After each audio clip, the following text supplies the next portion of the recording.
Going out to play and exploring the local area is something that most kids want to do. The freedom to play with their friends without parental supervision, going on walks around the local area, and riding their bikes up and down the street is a normal part of childhood.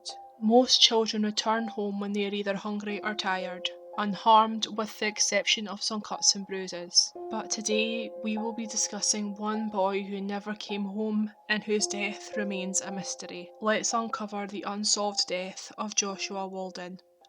Hello and welcome to the 28th episode of Uncover True Crime Podcast. My name is Stephanie, and each week we uncover a different unsolved true crime case ranging from missing persons, unsolved murders, Jane and John Does, and suspicious deaths. You can listen to the podcast on Stitcher, Apple Podcasts, Spotify, and other podcast streaming apps, as well as on YouTube by searching Uncover True Crime. You can follow the podcast on Twitter at uncover_pod and on Instagram at Uncover True Crime Pod. But without any further ado, let's uncover the unsolved death of Joshua Walden. Joshua Walden was born on the 24th of June 1990 to Anne and Johnny Walden and was one of 5 children. He had an older sister called Crystal and 3 brothers, Jason, Dallas and Jonathan, and the family lived in Chattanooga, Tennessee. At 10 years old, Joshua was quite small compared to his peers, standing at just 4 foot 5 inches tall and weighed 60 pounds. He didn't let his small frame hold him back and was like any other kid, although he did have his quirks. Joshua was obsessive about always having his socks and shoes on and would get really upset when his parents would come into his room at night to take them off. He loved riding his bike around the neighbourhood, playing with his friends and helping others. When he got home from Eastlake Elementary School, he would go round to his neighbour's house offering to help them with various chores. His sister Crystal said, quote, "All the little old ladies in the neighbourhood just loved him. He was always going to their houses every day, checking on them, seeing if they needed their grass cut." Unquote. Jonathan had a very special bond with his sister Crystal, who cared for him and looked after him throughout his childhood. She said, quote, "I remember looking at him more like my son than my brother, because I did everything for him. I remember when he came home from the hospital, getting him dressed, changing diapers and giving him bottles. I don't know, he was always a special person to me. All of my brothers are special, but him, he was just my baby." Unquote. In late 2000, Crystal had her own baby and Joshua was very excited about becoming an uncle. Crystal spoke to the media about this, saying, quote, "He was excited. He was super excited around that time, especially because he was going to be an uncle. I was having my first child. He was so excited. He would say, 'I can't wait till he gets here.'" While he did get to meet his nephew, Joshua didn't get to spend a lot of time with him, as he died just a few weeks after his nephew was born. On the 8th of December 2000, Joshua was riding his dull red bike around the neighbourhood, and it was just like any other day. He was seen around 5 p.m. on the 4500 block of 14th Avenue, which was pretty close to his house. When Joshua didn't come home that night, his family became very concerned and they phoned the police just after midnight on Saturday the 9th. The police started looking for Joshua, but it wouldn't ultimately be them who would find him. On the 10th of December around 12:30, his brother Jonathan and some other kids were playing in the woods near the East Lake Duck Pond, just off the 3100 block on 16th Street. He saw a depression in the ground and saw a foot poking out of a layer of leaves. Scared, he averted his eyes and didn't look at the body further. Instead, he ran and got help. Police attended the scene and they confirmed that Jonathan had found his brother's body. He was found with no shoes or socks on, and these items, along with his bike, have never been found. Other than a few abrasions on the right side of his face and on his nose, there was no other injuries, no sign of sexual assault, and no obvious cause of death. The only thing noted at the scene was that the condition of Joshua's body was, quote, very unusual, unquote, and we will get back to that soon. His autopsy was completed very quickly, and the day after he was found, the medical examiner revealed that he had died from manual asphyxiation, which means someone had put so much pressure onto either his chest or stomach that Joshua had stopped breathing. Police don't seem to know exactly how this happened and are open-minded about the circumstances that might have led to his death. Joshua Mathis, who was one of the first officers on the scene, said, quote, "Was it intentional? Until we get to the bottom of it, we can't say 100%, but we do think there's an aspect of this that might not have been intentional," unquote. The Waldon family were understandably devastated and couldn't believe Joshua, who was only 10 at the time of his death, would never be coming home.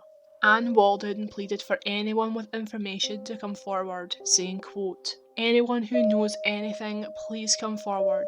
Bring my baby's killer to justice. You never heal. The pain, the suffering, the emptiness, it never goes away," unquote. His brother Dallas, who was 17 when Joshua died, said, quote, "Everyone has been crying. It's been a shock. We are coping with it as best we can. We have a lot of support.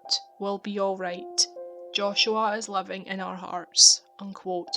Crystal also commented on their loss, stating, quote, "I feel like my kids have been robbed of an uncle. I have been robbed of a brother," unquote. Police often don't reveal all the evidence or information they have on a case in order to protect the integrity of the investigation, and Joshua's case was no different. It wasn't until a year after Joshua had died that the police told the public and the Walden family that Joshua's body had been burned with muriatic acid post-mortem. Muriatic acid is a less pure form of hydrochloric acid, and while it is cheap and can be found very easily in stores and online, it should only ever be used as a last resort. It can be used for washing brick, concrete and stone walls, getting rid of extreme mould and mildew, removing rust, and for cleaning and maintaining swimming pools. It is likely the acid would have been used to destroy any DNA or forensic evidence the killer had left behind, or to quicken decomposition. However, it actually deferred animals and insects away from Joshua, meaning his body was in good condition when found. Criminal profilers said Josh's killer, quote, "used acid because he is familiar with it or has ready access to it. The offender does not kill the victim, then purchase acid. He uses what is readily available to him and what he is comfortable handling," unquote. They also say that he or she, quote,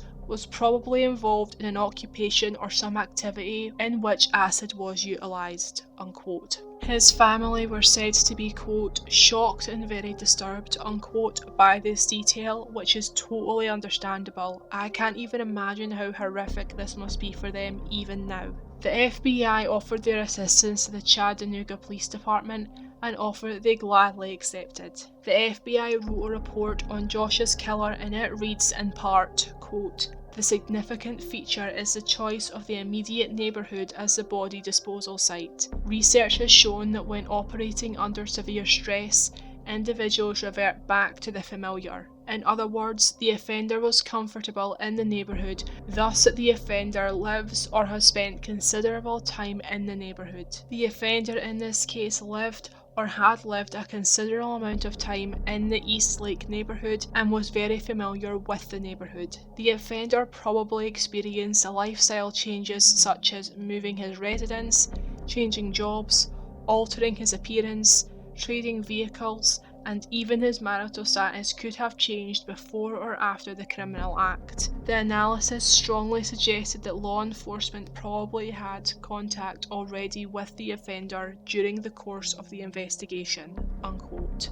In September 2014, the Attorney General Neil Pixton revealed that the DA's office had launched a cold case unit, and retired police captain Matthew Mathis be in charge of running it. As he was one of the first officers on the scene when Joshua was found, he was adamant that his case would be one of the first his team investigated. In one of their conference rooms, there is a wall of photographs of victims whose cases they are investigating, and Jonathan is one of them, and he is is one of the youngest people on that wall. Matthew Mathis said, quote, "Everyone on this wall is just as equally important, but there's something different about a 10-year-old. It's the innocence," unquote. In March 2020, the police and the FBI renewed the investigation, hoping they could finally give the Walden family some closure. FBI Special Agent Joe Carrico commented, quote, "There's nothing more tragic than the loss of a child, and to lose a child in this manner is even that much more extreme. We are happy to be able to bring the resources of our behavioural analysis unit from Quantico at the FBI Academy and also members of our child abduction rapid deployment team here in Chattanooga and Hamilton County to pursue any and all leads. So we ask the public, if you recall anything that happened on that fateful day back in December 2000, something that has just come back to your mind, please reach out to the Chattanooga Police Department. Please let us know. You never know what tip may lead to the solving of this case," unquote. They also revealed that due to advances in forensic testing, they were currently testing evidence that was found at the scene and, quote, "at other locations," unquote, that they were unable to test before. They did not say what these items were, but I truly hope that this does lead to a breakthrough in the case. Now I want to talk about some theories in this case, and like always, I just want to state that this is all pure speculation. As I was researching this case online, I saw forum posts indicating there was abuse going on within the Walden family home. I'm not going to repeat some of the things that were said in this posting, as I've got no way of knowing who wrote it, if the allegations are true, and out of respect to the family, Joshua's brothers in particular. The only reason I'm even bringing it up is because you will probably see these postings as well if you choose to research this case yourself. Another blog poster named Joshua's father, Johnny, as a suspect, claiming that he worked in pool maintenance and would have had easy access to muranic acid. Crystal commented on the same post, saying that this was not her father's occupation and she doesn't know where that rumour came from. I looked into this a bit further, and from what I was able to find, Johnny Walden worked for the Burner Systems International Company, now known as Robert Shaw Chattanooga. They are a manufacturer for parts for gas ovens and grills, so I don't think the hyaluronic acid would have been needed for this job. Police have commented that the Walden family have been, quote, "extremely helpful," unquote, in the investigation, and there is no evidence released publicly that suggests that any of the Waldens are responsible for what happened to Joshua. Again, my thoughts go out to them and I hope they are doing okay in spite of their unimaginable pain and loss. One thing about this case that has got a lot of people speculating is the fact that he was found with no socks or shoes on. Given that he was found in a wooded area, this would have been very unusual anyway, but as Joshua was known to be very stubborn about having both on at all times, makes this detail even stranger. If you have any thoughts on this, please let me know, but when I read this detail, two possibilities immediately sprung to my mind. One, whoever took his socks and shoes off did this to taunt him or disrespect him as they knew how much he would hate it. 2. Whoever did this thought that he looked like he was sleeping and took them off for that reason. Now, I might be totally off base here, but if the latter is true, that makes me believe it's more likely to be a child who killed Joshua. Shocking, I know, no one wants to think that a child could kill another child, but it has been known to happen. I just think that the innocence of someone accidentally placing too much weight onto him, thinking he'd just fallen asleep and then taking his shoes off for him seems like a very innocent thing to do. If the former is true, this leads me to believe that Joshua's death was a murder as opposed to manslaughter. Even if a child did kill Joshua, and regardless as to whether or not it was an accident, an adult certainly did help cover it up, as a child wouldn't have known to pour acid over his body. There is also speculation as to whether Joshua died in the same place he was found, or somewhere else. I'm more leaning towards him being killed somewhere else due to the language used in the FBI report. I will repeat the relevant part again. Quote, "The significant feature is the choice of the immediate neighbourhood as the body disposal site," unquote. Note how they don't say crime scene, but rather disposal site. Also, other than the person's body, what possibly could be in that wooded area that would have been so heavy that it would have caused Joshua to manually asphyxiate? Police have never said if they know what the source of the weight put on Joshua's body was, but I would have thought they would have shared this detail if they did. Regardless, if he was moved post-mortem, it only strengthens the chances that an adult was involved in the cover-up if it was indeed a child who killed Joshua. A possibility that I just cannot get out of my head. It's totally possible it was an adult who had sinister intentions, but for some reason, and I don't know why, I just don't think that's the case here. This by no means makes Joshua's case less important or less tragic, and justice absolutely still needs to be served in this case. I'm just sharing my personal opinion. One thing I am really curious about is what happened to his bike. Was it disposed of? Did somebody paint or modify it so it could be passed off as being someone else's bike? I really hope that one day his bike is found and that it holds some clues as to what happened to Joshua. Now I want to talk about a post I saw on Reddit from a user called Sweet by Sugar, who shared their theory about what possibly led up to Joshua's death. Quote, "My immediate thought was that could it be someone who offered to paint / seal / polish / whatever his bike. I figure an auto mechanic shop would have the type of paints or sealants etc. that would work on a bike. Continuing with that theory, it would be possible for a piece of heavy equipment to perhaps dislodge, leaving him stuck and unable to get out or breathe. Of course, it could be something more sinister and deliberate. I just feel like bikes and cars would use similar paints and products, so that could provide an answer about if he was lured away / how someone would manage that. It would mean that person would have access to hydrochloric acid,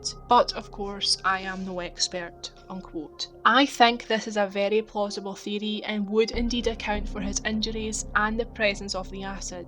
I can't exactly remember where I read this, but apparently Joshua's bike had a flat tyre that day, so he was pushing it around as opposed to riding it. It is very possible he went to a local garage looking for help to fix his tyre, that there was an awful accident, and whoever was present panicked, used the acid to destroy DNA and other physical evidence, then dumped his body in the woods. If this isn't what happened and his death came around another way, there is still a possibility that this is an accident, something that police do seem to be considering based on the comments made by Matthew Mathis. Manual asphyxiation is a bizarre way to kill someone deliberately, so I think this possibility is very likely. But whoever else was involved has left the Waldens with no answers for almost 30 years. I understand they might have panicked and made an awful decision to cover his death up, but I hope that guilt and some humanity forces them to come forward and admit the truth so his family can finally find some peace.